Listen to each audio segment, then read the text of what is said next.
नमस्कार। हिंदी की पाठशाला यूट्यूब चैनल में आप सबों का स्वागत है। आज हम लोग अब्दुल रहीम खान खाना की दोहावली का दोहा संख्या 68वां पढ़ेंगे।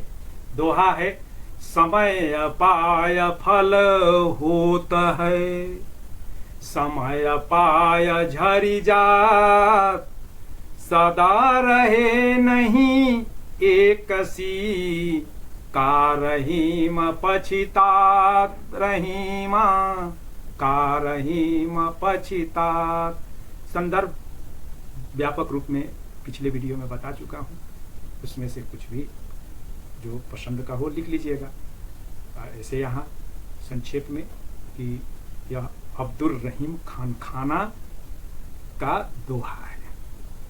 रचना का नाम दोहावली है। यह दोहावली कहाँ संकलित है कि विद्या निवास मिश्र के रहीम ग्रंथावली में। तो यह रहीम ग्रंथावली के दोहावली खंड का दोहा है, जिसके रचनाकार अब्दुल रहीम खान खाना है। और अब्दुल रहीम खान खाना अकबर के दरबार के नवरत्न हैं, बहुभाषा भाषीविद हैं। जितना वे तलवार चलाने में माहिर हैं, वैसे ही वे कलम चलाने में भी माहिर हैं। अब प्रसंग, तो प्रसंग के संदर्भ में प्रसंग भी बता चुका हूँ। अब तो उसी के आगे का यह जो है प्रसंग है, ये हम लोग जान चुके हैं कि रहीम अकबर के खास थे, अति प्रिय थे, मगर जहांगीर के साथ इनका मनमुटाव हो गया। और जब जहांगीर शासक बना तो उसने अपनी पत्नी नूरजहां के बहकावे में आकर के रहीम को दरबार से निकलवा ही नहीं दिया गया, वरन उनकी जागीरें भी छीन ली गई। मगर वहीं रहीम फिर बाद में दरबार से जोड़ भी लिए गए, क्योंकि ये उपयोगी, दरबार के लिए ये उपयोगी थे। मुगल साम्राज्य के विस्तार में इनका बहुमूल्य योगदान रहा था, इसलिए फिर दरबार में आ गए। तो समय का उन्होंने जो है इंतजार किया। समय आया, पहले जो है सुख भोगे थे, समय आया दुख भोगना पड़ा। फिर समय ने करवट बदला और फिर सुख के दिन आ गए, इनके आ गए। दुख के दिन बीते रे भैया, अब सुख आयो रे, गाना भी सुने होंगे। तो वहीं ये कहते हैं कि कोई भी कार्य जो है समय से होगा। समय बहुत बलवान है और समय के आगे किसी का जोर नहीं चलता है। और समय से पहले कोई न तो काम हुआ है न होगा। समय का इंतजार करना चाहिए काम के लिए कि जल्दी कर दे, जल्दी कर दे, जल्दी कर दे, तो जल्दी नहीं होना है। अधीरता और उतावलापन काम के लिए घातक भी हो सकता है, हानिकारक भी हो सकता है। काम बनने के जगह पर बिगड़ भी सकता है। अब कठिन शब्दों का अर्थ लिखते हैं, तीसरा बिंदु रहता है, तो इसमें सामान्य शब्दों का प्रयोग हुआ है। इसमें समय पाय, समय का मतलब समय पाय माने पाकर, फल मतलब उपलब्धि या पेड़ पर लगने वाला फल, वो भी होता है। और झरी यहाँ पर है तो झड़ जाना, झड़ जाते यानी कि झड़ जाना। और सदा माने सदैव, एक सी माने एक जैसी, और पछतात माने जो है पछतावा या पछताना। अब इसका सरलार्थ और व्याख्या क्या होगी? तो रहीम कवि कहते हैं कि समय आने पर ही वृक्ष में भी फल लगता है। समय से पहले आगे और भी इनके दोहे हैं कि समय पाए तरुवर फले के तक्षी चुनीर। तो समय के पहले आप कितना भी उसका जो है सेवा शुश्रूषा कीजिए, वो नहीं होने वाला है, फल नहीं आने वाला है। और वैसे ही जब वह फल पक जाता है तब फिर क्या होता है? पकने के बाद टूट करके गिर भी जाता है। तो समय पाय फल होता है, समय पाय झरी जात। समय पर वह पेड़ में फल लगता है, और जब वह परिपक्व हो जाता है, पक जाता है, तो समय पर वो गिर भी जाता है। वैसे ही सदैव सबकी एक जैसी स्थिति नहीं रहती है, सदा रहे नहीं एक सी। सबकी स्थिति हमेशा एक जैसी नहीं रहती है, बदलते रहती है।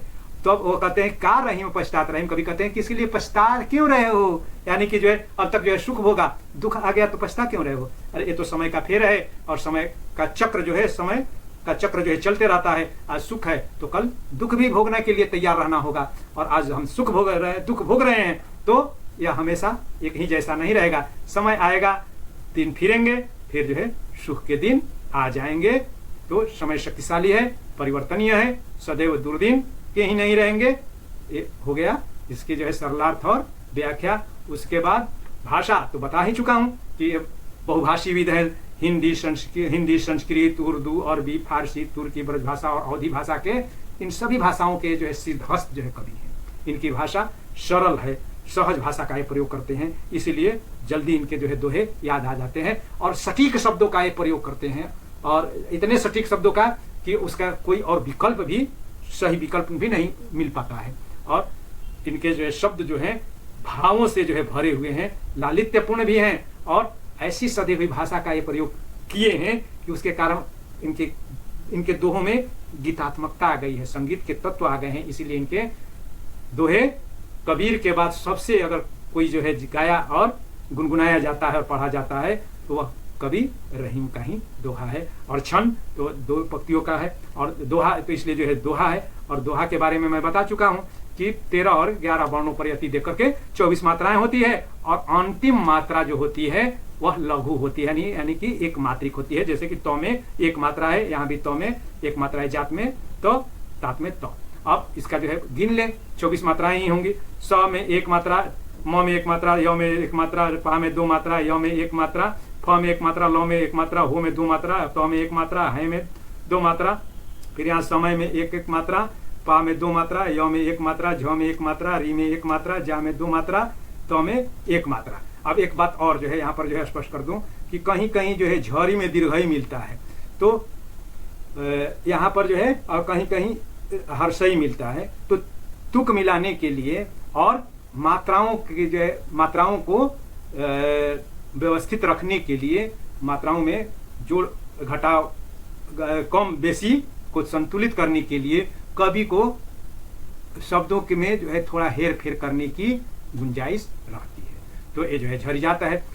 तो 13, और यहाँ पर जो है 13 है, 3 6 2 8 3 11 2 13, और यहाँ पर जो है गिन ले तो 1 2 3 3 6 2 8 और 3 11 हो गया। 24 मात्राएं, कुल मिलाकर के 24 मात्राएं होती है। अब अलंकारों पर हम लोग जो बात करें तो पहले ही बता चुका हूँ कि यह नीति का दोहा है, और नीति के दोहे में क्या होता है कि पहली पंक्ति में प्रश्न या कोई समस्या रखी जाती है, और दूसरी पंक्ति में उसको उदाहरण के सहित, उदाहरण के द्वारा समझाने का या बताने का प्रयास किया जाता है। तो जब ऐसी स्थिति रहती है तो उसको दृष्टांत अलंकार कहते हैं, और जब कारण और कार्य क्यों होता है उसका कारण भी जब बता दिया जाता है तो उस स्थिति में काव्यलिंग अलंकार होता है।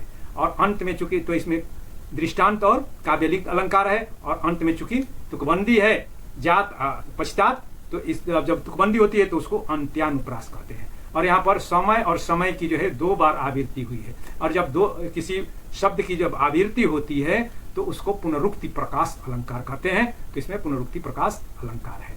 अब तुलना के लिए विशेष में ये भी आता है कि उससे मिलता जुलता उदाहरण दिया जाए तो कारज धीरे होत है, काहे होत अधीर, रहीम का ही दोहा है, समय पाए तरुवर फले के तक सिंचोनीर, यानी कि कितनी भी सिंचाई कीजिए, पहले प्रसंग में बात भी हो गई कि सिंचाई करें, कितनी भी उसकी सेवा शुश्रूषा करें, समय पर ही वह जो है फलेगा।